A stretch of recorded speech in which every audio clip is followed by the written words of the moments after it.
Good morning, everyone. Welcome to the Resolve series, a virtual event series from Nexus, Louisiana, aimed at creating action-oriented conversation about equity and entrepreneurship. My name is Theo Williams, and I'm going to be the moderator for today's panel. I work for a company called Cadre in the investor relations function. We're a fintech company that provides access to commercial real estate investments for individuals, family advisors, and institutional lenders. But I'll tell you more about myself a little bit later. I first want to thank our sponsors, ExxonMobil and SLT Technology Incorporated. This event and other work of Nexus Louisiana is made possible through the generous support of sponsors like these. Just to talk a little bit about the event today and how it's going to work. The series kicked off a couple weeks ago with a loose roundtable discussion of entrepreneurs and community members that explore the state of opportunities and challenges faced by Black and other minority entrepreneurs. Today is a continuation of these discussions. We'll be taking a closer look at access to capital and other funding strategies for small and growing businesses, particularly for the Black and other entrepreneurs of color. While our panelists are discussing here on the stage, feel free to interact via the chat, the polls, and the Q&A. We're going to try to get to as many of your questions as possible on screen. If we can't, we're going to try to have people answering your questions in the chat. But I'm sure if there's, for some reason, we don't get to a question, you can feel free to reach out to someone on the panel, or we'll try to get you an answer at a separate time, okay? So just want to talk a little bit about other sections of the event series. Tomorrow and Thursday, the discussion will be continued on expanding networks. So that's tomorrow on September 23rd. And what's next for Baton Rouge on September 24th. So same link, same place, same time. So if you're here today, you're already registered. All right. So we want you to feel free to attend those. And, so this discussion is really just the beginning. This effort needs everyone involved, and we also want to make sure we get the resources to entrepreneurs as quickly as possible. So click on the button on the bottom of the screen called Take Action. Whether you want to get involved in the solutions, or if you need help or resources for your business, fill out this survey and we'll direct you ways to either get help or engage in being a part of the help in the solutions. All right. So first, I just want to kick off by introducing one of our panelists. He's Baton Rouge based. Name is Bill Ellison, the CEO of Innovation Catalyst. Bill, good morning, and we'd love for you to tell us a little bit about yourself and the work that you do. All right, thank you, Theo. Again, my name is Bill Ellison, and I'm the CEO of Innovation Catalyst. We're located here in Baton Rouge, and we're a strange entity. We're a nonprofit venture capital fund, and we invest in Louisiana-based startup companies. We partner with an entity called Nexus Louisiana. We are housed in their facility.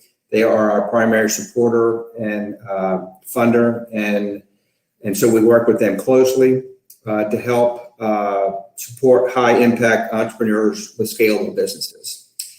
Nexus has basically four missions, and that's to accelerate technology ventures, build the capital continuum, create an inclusive ecosystem, which is one of the discussions we're having today, and developing the technology workforce.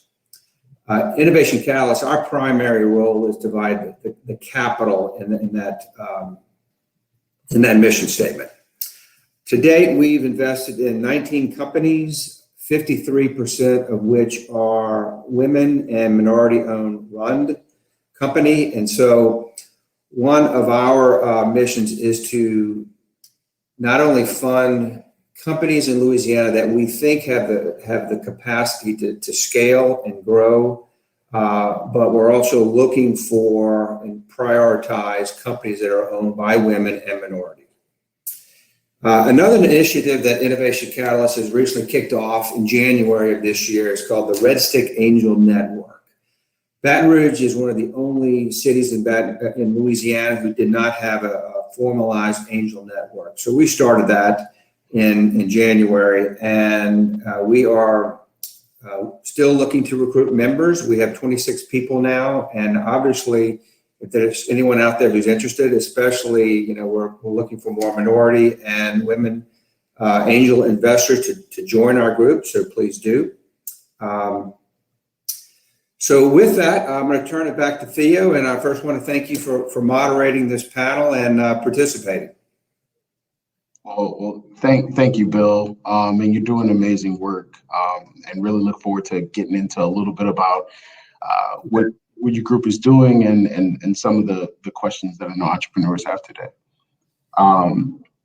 So just to tell you a little bit about myself before we get into the remainder of the panel, I mentioned I work in the investor relations function at a firm called Cadre. We're based in New York. We were founded in 2015, and we've transacted on more than $3 billion of commercial real estate transactions across the real estate private equity world since then. Specifically, I go out and raise capital from smaller groups, so family offices, wealth managers, and some small institutions across the world, Americas, Africa, Asia, Europe, and some in the Middle East. Before I did that, worked at a large financial services company building new products for their real assets investment platform. And I'm actually originally, even though I live in New York today, I'm from a little town in Louisiana called New Iberia.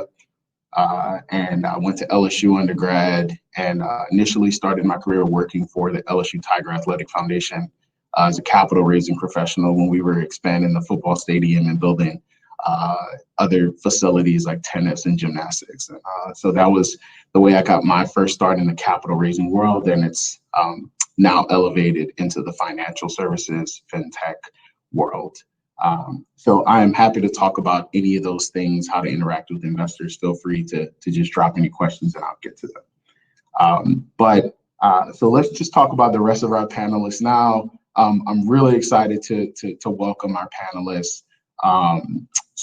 Today, I'm going to just give you a list of them and then I'll give everybody a chance to sort of introduce themselves. So first we have Aaron Walker, the founder and CEO of Camelback Ventures. We have Charles Hudson, managing partner at Precursor Ventures. We have Sevetri Wilson, founder and CEO of Resilia. And of course, Bill Ellison, CEO of Innovation Catalyst. And so I just want to start off by I'm going to ask each of you to introduce yourselves. And I want to know what's on your quarantine playlist right now. And so, Aaron, I'm going to start with you. Can you tell us a little bit about what you do? But we really want to know what's on that quarantine playlist. Sure. Aaron Walker, founder and CEO of Camelback Ventures. A trained teacher and lawyer, spent some time in venture philanthropy, and then have been running Camelback for the last 7 years. Bill made a joke that he's sort of a strange entity. I suppose there's something in the water here in Louisiana. Camelback also, despite its sort of for-profit sounding name, is a nonprofit accelerator with a small fund attached to it, where we make $40,000 investments in really early stage entrepreneurs. 95% of the entrepreneurs we support have been people of color. 60% of them have been women in the last 6 years. And we've worked with 84 organizations and companies since 2015. In terms of the quarantine playlist, I feel like I've been listening to way more podcasts than I ever had before. So a couple that I've been listening to most recently is comedian and writer Baratunde Thurston has one called How to Citizen. So I highly recommend that. And then, have gone extra heavy on the rap caviar on Spotify. Awesome. Fantastic. Well, thank you. Welcome, Aaron. We look forward to getting into the conversation. Next, Charles, tell us a little bit about yourself and your quarantine playlist. Sure. I'm Charles Hudson, managing partner at Precursor Ventures. We're a San Francisco-based early-stage venture capital fund that makes about 25 or 30 investments per year in pre-seed companies that are raising $1 million or less in capital. We're very much a generalist firm of four. I have a toddler, so my quarantine playlist is basically Gecko's Garage. For any of you who have children who like to surf YouTube, might have heard these songs. And I like podcasts too. So I spend a lot of my time listening to Reveal is probably one of my favorite podcasts out there, and then probably too much Premier League and fantasy football sports content too. Awesome. Thank you. Sevetri, tell us a little bit about yourself and your quarantine playlist.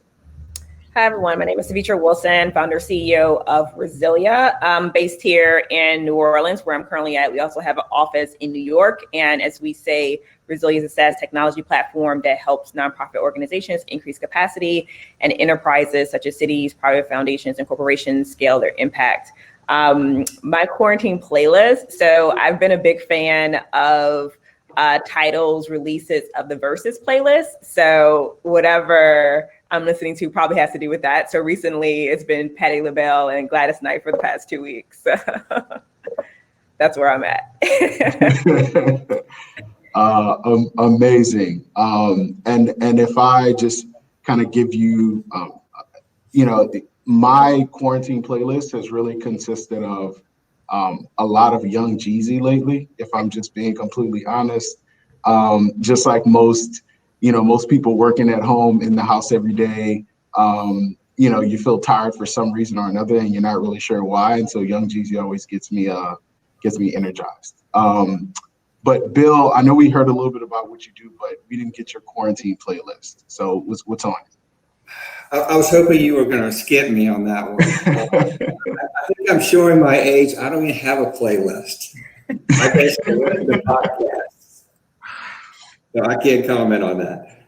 All right, Bill. I could have made a joke about an 8-track or something, but we'll leave that. All right. You could. Thank you. So great. This is great. We're really excited to have each of you.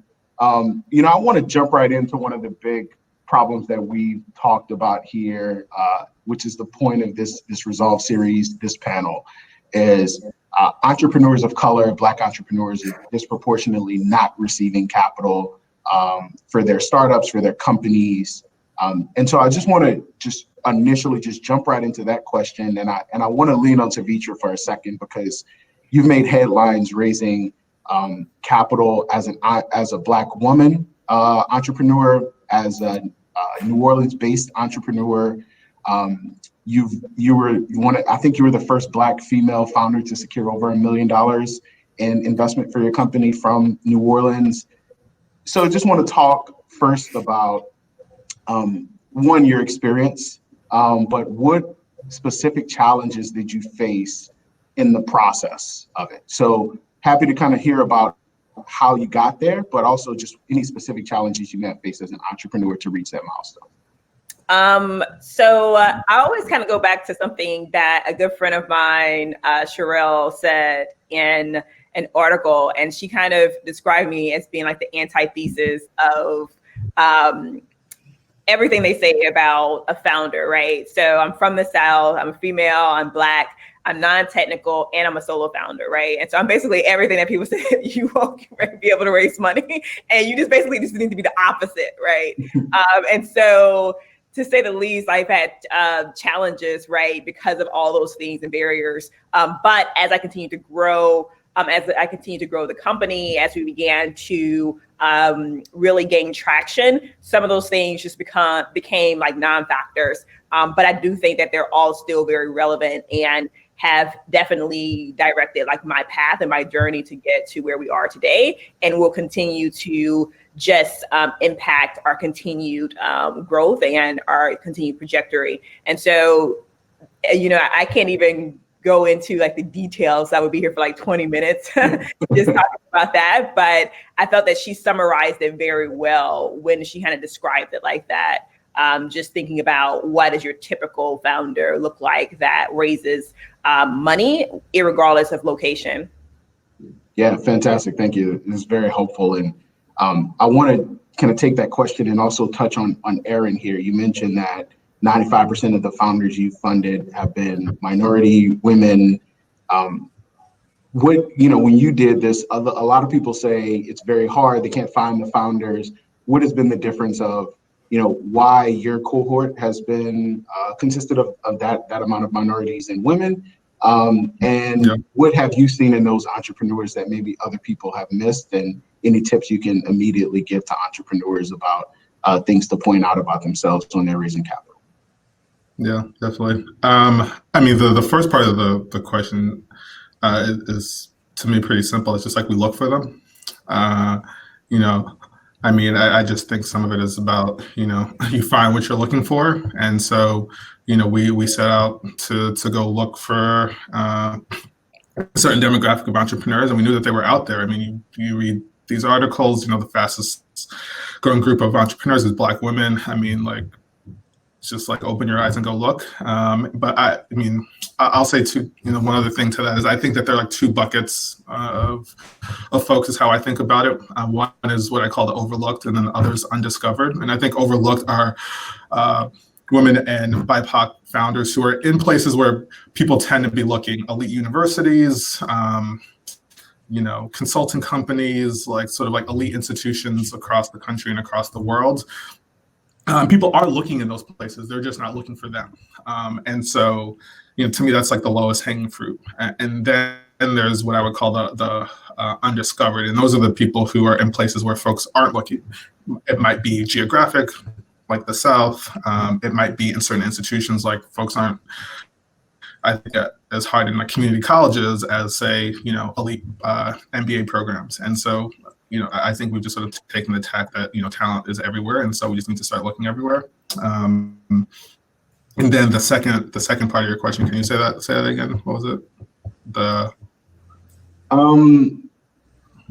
You know what, actually, we're going to get to that. I think that the question was just around any initial thoughts on what qualities or things about themselves that entrepreneurs can sort of try to showcase to get over any hurdles that are immediately associated with being an entrepreneur of color or a woman.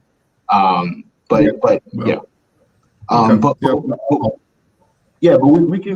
we can come back to that, because I think that's part of a separate question that I want to really cover with everyone. But I think you touched on the point of finding these entrepreneurs where other people just aren't looking, reaching them where they're not being reached.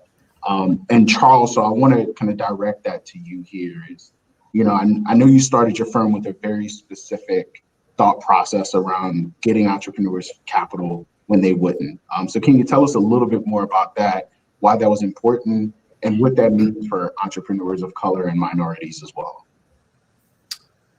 Yeah, I just want to echo some of the things that Aaron was saying. I think in general, you get what you look for. And I think when venture capitalists as a group, when we get excited about a new category, we will scour the ends of the earth to find that company that's working on AI or machine learning or whatever the new hot technical thing is. But I don't think we've, as an industry, been as sort of thoughtful and purposeful around inclusion.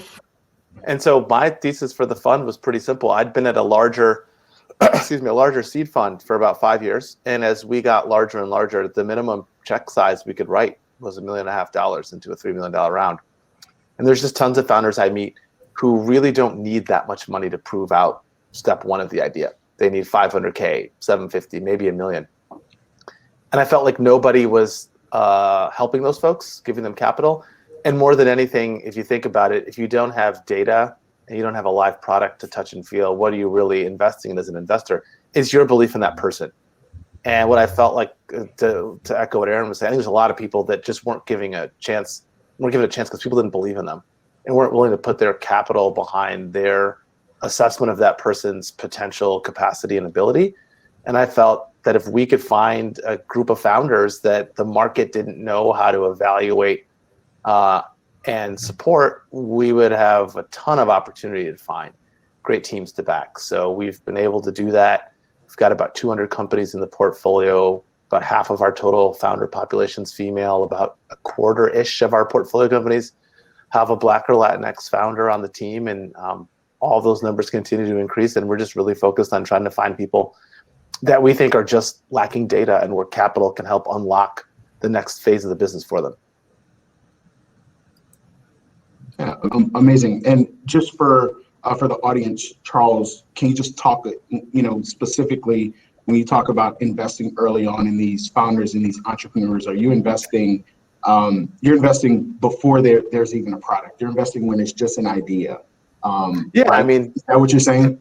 Yeah, Sevetri and I have a friend, Isa, who's not, I'm guessing, on this. And I meet lots of people who have a really good idea. They haven't built the product. They don't have any metrics or KPIs to talk about. We're really investing in two things. Our belief that the founder is capable of building something great, and two, that their hypothesis for the product they want to build or the problem they want to solve is sound. And I found if you have a good person with a good idea, literally sometimes money is the thing it's not the advice, it's not the support. Sometimes literally money is the thing that's standing between that person and greatness. And so we want to try to take the lack of capital off the table as a reason why people can't make progress with those businesses. Yeah, that's very insightful. So I just want to touch on that for our listeners here, is that there are people like Charles in the world that exist. There aren't there aren't a ton of those who are very open to everything, but Charles is basically saying that you can have an idea, put together a plan, have a concept, and go to someone to fund your idea for you to actually build out what's called an MVP, which is just like a test product to prove out that this makes sense, that this could be a viable idea company. So I don't want that to get lost in the conversation, that you can just have an idea. Obviously, you need to do some work around that idea, but Charles is saying that he provides capital to blossoming entrepreneurs in that manner. So that is one mode of capital that you can have, that exists out there in the world. I do want to take something back from what you said, Charles, because some people, I've talked to VCs that prefer that someone have bootstrapped and put their own money into their companies, right? And there are a number of founders that will put up, their first $10, $20, $50, $100,000, sometimes $1 million into their own ventures. And so we actually have an entrepreneur on the call, Sevetri, who has talked a lot about bootstrapping before. And you wrote a book about how you bootstrap your first company, which is not a tech company. And then getting into tech, I think you applied some of those same bootstrapping philosophies. So I just want to talk a little bit about what made you bootstrap rather than go try to find money from elsewhere to first start your company. And what has that meant for the growth of your company today, and the ownership and the way you run your company today? Yes, I think most people bootstrap primarily because they have to, right? Or they don't want to give up ownership in their company, right? So either they have to or they want to because of that purpose. I would lean to say that most people bootstrap their companies because they really don't, or at least for me, that was just a very common sense practice as far as what I traditionally was taught in where you started, how you start a business, very traditional sense. And so when I started Solid Ground Innovations, we were a true agency. And so we weren't also a venture backable company, right? We were never planning to scale into this $100-200 million agency. And that wasn't the plan. I think that at the time, I also wasn't familiar with the idea of raising venture capital or even what that was. And so we started a company with very low overhead, right? And so we brought on contracts, we hired people, we expanded the company very much so in that nature. And I always tell people, and the reason why I talk so much about bootstrapping is because the majority of founders who actually reach out to me,